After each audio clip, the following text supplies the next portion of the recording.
Hello students, today our topic agriculture development in India. हमारे India में कैसे agriculture का डेवलपमेंट हुआ। ठीक है, agriculture is a backbone of Indian economy. Indian economy की बैकबोन है एग्रीकल्चर। हमारे इंडिया की अबाउट 2/3 पार्ट हमारी पॉपुलेशंस का किससे इंगेज्ड है, एग्रीकल्चर से। ठीक है, और उसकी जो एक्टिविटीज़ होती है मोस्टली जो होते हैं हमारे इंडिया के 2/3 पार्ट जो है इंडिया का, वो क्या करता है, कृषि करता है। ठीक है, लोग खेती करते हैं या उसी से रिलेटेड वर्क करते हैं। ठीक है, it is also contributed a sizeable share in GDP. GDP क्या होता है, जीडीपी होता है gross domestic product. But in the recent time in India agriculture has reached the stage of maturity and development. इस टाइम जो हमारा India का agriculture है वो काफ़ी मैच्योरिटी मिल गई है, काफ़ी बड़े स्केल पर पहुंच गया है, काफ़ी डेवलपमेंट हो गया है उसमें।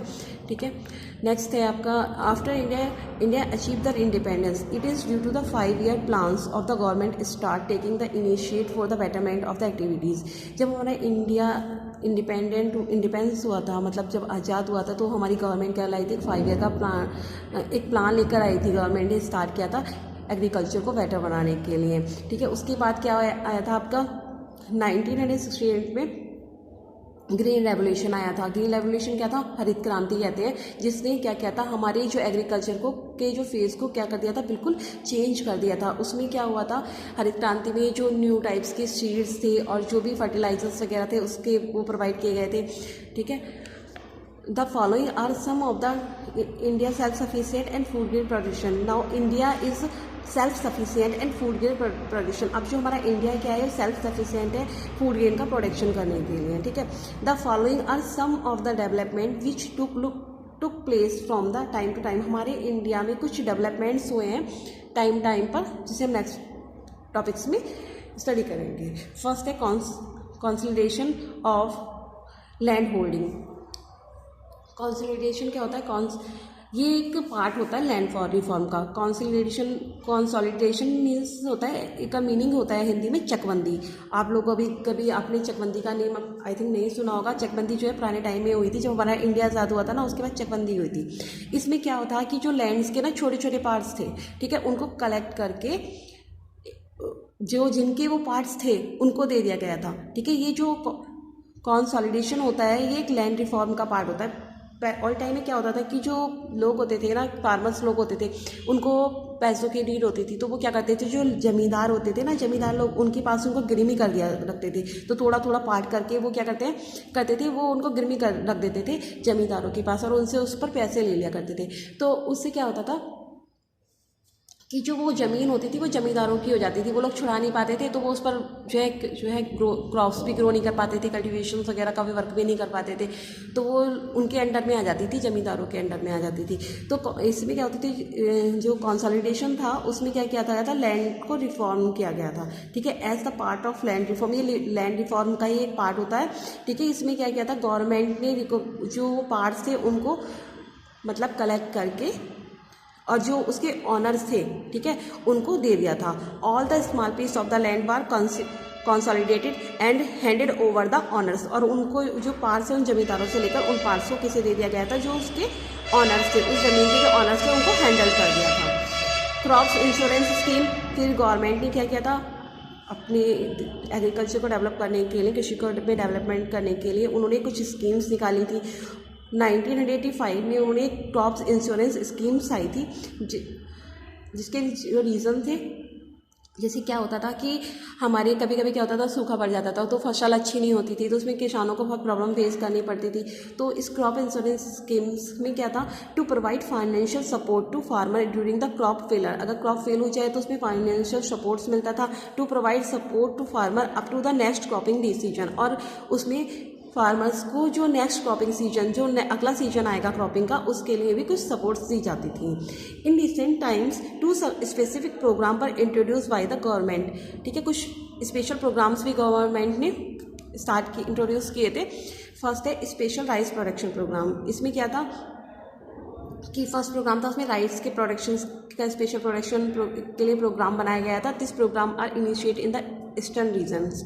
ठीक है, ये ईस्टर्न रीजन्स में स्टार्ट हुआ था, West Bengal, Bihar, Assam, Orissa, eastern UP and MP. ठीक है, national water development programme, water development programmes में क्या था कि जहाँ एरिया पर वाटर की वजह से एग्रीकल्चर में प्रॉब्लम होती थी, कृषि में प्रॉब्लम आ रही थी ना, तो उसको डेवलप मतलब उसको बेटर बनाने के लिए क्या किया गया था, एक national water development programme start किया गया था। नेक्स्ट है लैंड रिफॉर्म। लैंड रिफॉर्म्स के बारे में भी हमने आपको बताया था। लैंड रिफॉर्म्स क्या होता है, ठीक है। लैंड रिफॉर्म्स के इंक्लूड्स आता है आपका कंसोलिडेशन भी आता है, ठीक है। ये जो होता है कंसोलिडेशन जो होता है लैंड रिफॉर्म्स का एक पार्ट होता है, ठीक है। लैंड रिफॉर्म्स में क्या होता है, बिफोर इंडिपेंडेंस, स्वतंत्रता से पहले क्या होता है, zamindari and jagirdari system was prevalent according to which the cultivator were not to real owner of the land. इसमें क्या होता था, जमींदार और जागीरदार होते थे, और जो ज़मीन का ये जो कल्टिवेटर्स होते थे वो उसके रियल ऑनर नहीं होते थे लैंड के। और जब डिपेंडेंस हो गया हमारा देश, इंडिपेंडेंस हो गई, हमारे देश स्वतंत्र हो गया, तो लॉ और रूल्स वर पास, कुछ रूल और लॉ बनाए गए जिसमें अबलाइज जमींदारी सिस्टम, अब जो जमींदारी का जो सिस्टम था उसको अबलाइज कर दिया गया, उसका एंड हो गया। और the land were transfer to the actual tiller, जो उसका ऑनर होता था, जो मालिक होता था ज़मीन का, उसको वो ज़मीन होल्ड कर दी गई, उसको हैंडल कर दी गई, उसको ट्रांसफ़र कर दी गई थी। नेक्स्ट है कोऑपरेटिव फार्मिंग।